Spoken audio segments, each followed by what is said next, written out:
Théophile, Theo van Rysselberghe, was a Belgian painter who made significant contributions to the Neo-Impressionist movement. Born on November 23, 1862, in Ghent, Belgium, van Rysselberghe's artistic journey was marked by innovation, exploration, and a profound impact on the art world of his time. His works, characterized by meticulous pointillist technique and vibrant color palettes, bridged the gap between Impressionism and modern art, earning him a lasting legacy in the annals of art history. Theo van Rysselberghe was born into a well-to-do family in Ghent, where his father, Désiré van Rysselberghe, was a prosperous merchant, and his mother, Marie de Mol, was a woman of refined taste and culture. Theo's early exposure to the arts came through his mother, who nurtured his budding interest in painting and the fine arts. This familial support was crucial in shaping his future career.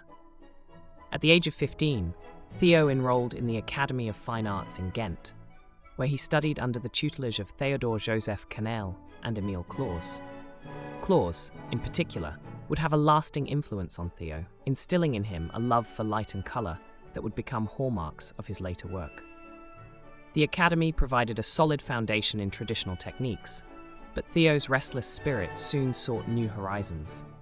In 1882, van Rysselberghe moved to Brussels to continue his studies at the Académie Royale des Beaux-Arts, where he was exposed to the burgeoning avant-garde art scene. This period was pivotal as he encountered the works of contemporary French painters, particularly those of the Impressionists. The vibrant life of the city and its artistic ferment deeply influenced the young painter. During a trip to Spain in 1882, van Rysselberghe was captivated by the works of Velázquez and Goya. The encounter with these masters of realism and drama had a profound impact on his approach to painting. His early works from this period show a fascination with the interplay of light and shadow, a theme that would recur throughout his career.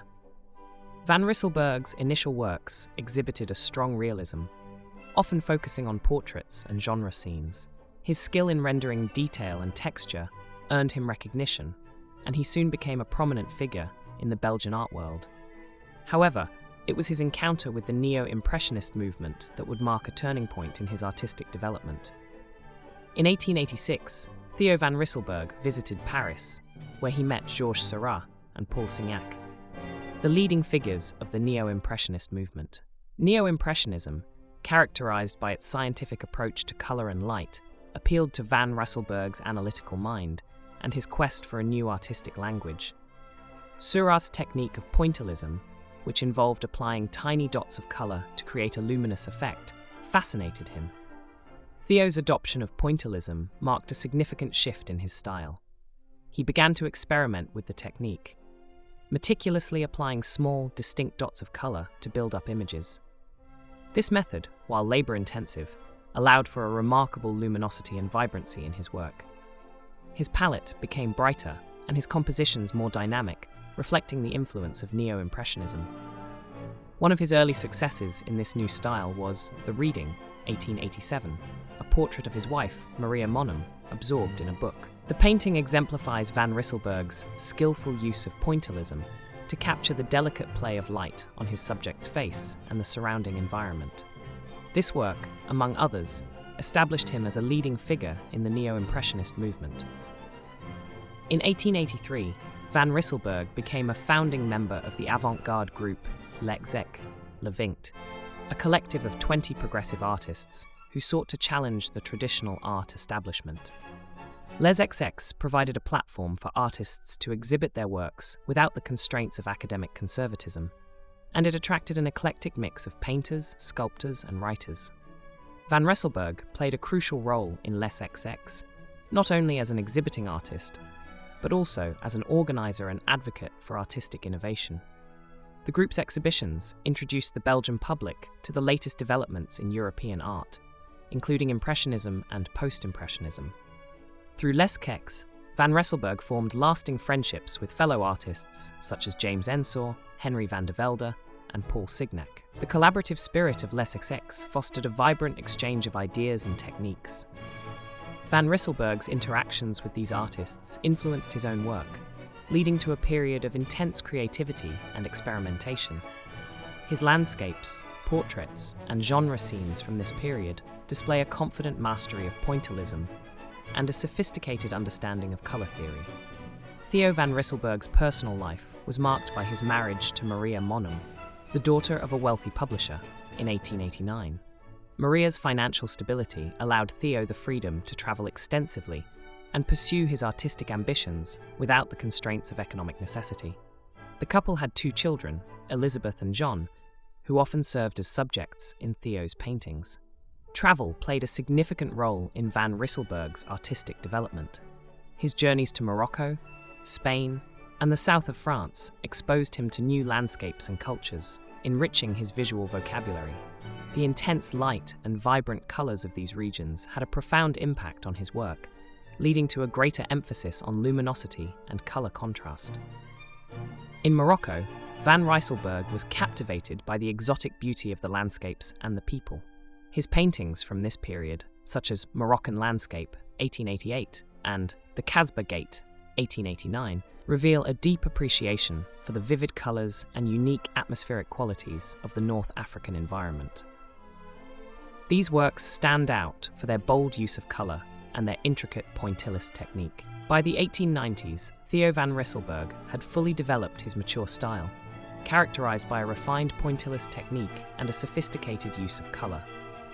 His subjects ranged from intimate portraits to expansive landscapes, each rendered with meticulous attention to detail and a keen sensitivity to light and atmosphere.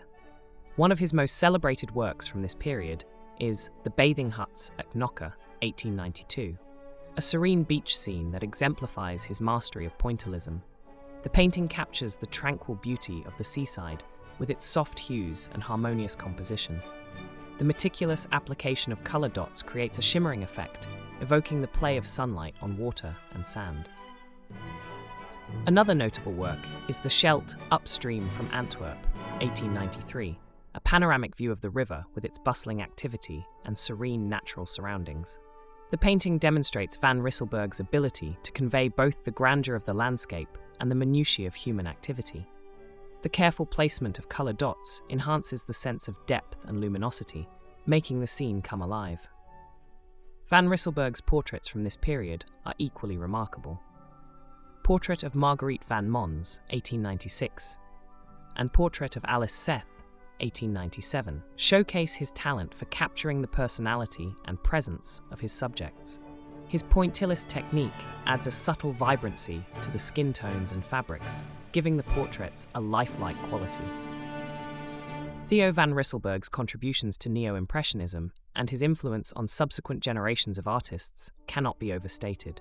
His meticulous technique and innovative use of colour had a profound impact on the development of modern art. By pushing the boundaries of traditional painting, he paved the way for new forms of artistic expression. His involvement with Les Sex and later the Société des Artistes Indépendants provided crucial support for the avant-garde movements in Belgium and France. Through these platforms, van Rysselberghe helped to promote and disseminate the ideas of Neo-Impressionism, ensuring its place in the broader narrative of art history. Van Rysselberghe's legacy is also evident in the works of artists who followed in his footsteps. Painters such as Henri Matisse and André Derain drew inspiration from his use of colour and technique, incorporating elements of Neo-Impressionism into their own styles.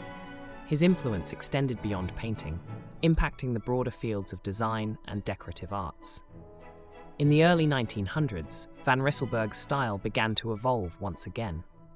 While he continued to use Pointillism, his brushwork became looser and his compositions more simplified. This shift reflected a broader trend in the art world, as many artists moved away from the meticulous techniques of the late 19th century towards a more expressive and abstract approach. In 1911, Theo van Rysselberghe moved to St. Clair, a small village near Le Lavandou in the south of France. The Mediterranean light and landscape provided new inspiration for his work, and he continued to paint prolifically. His later works, such as The Terrace of St. Clair, 1916, reflect a more relaxed and fluid style, while still retaining the vibrant colour and light effects that characterized his earlier work. Van Rysselberghe's health began to decline in the late 1910s, and he passed away on December 14, 1926, in St. Clair. His death marked the end of an era, but his artistic legacy lived on, influencing generations of artists and continuing to captivate audiences with its beauty and innovation. Theo van Rysselberghe was a pioneering figure in the Neo-Impressionist movement, whose meticulous technique and vibrant use of colour set him apart as one of the leading artists of his time.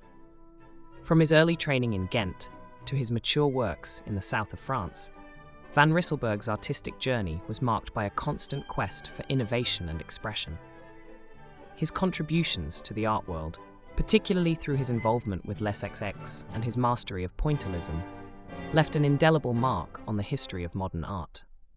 Today, his works are celebrated for their technical brilliance and their ability to capture the ephemeral beauty of light and colour, ensuring Theo van Rysselberghe's place among the great masters of 19th and early 20th century painting.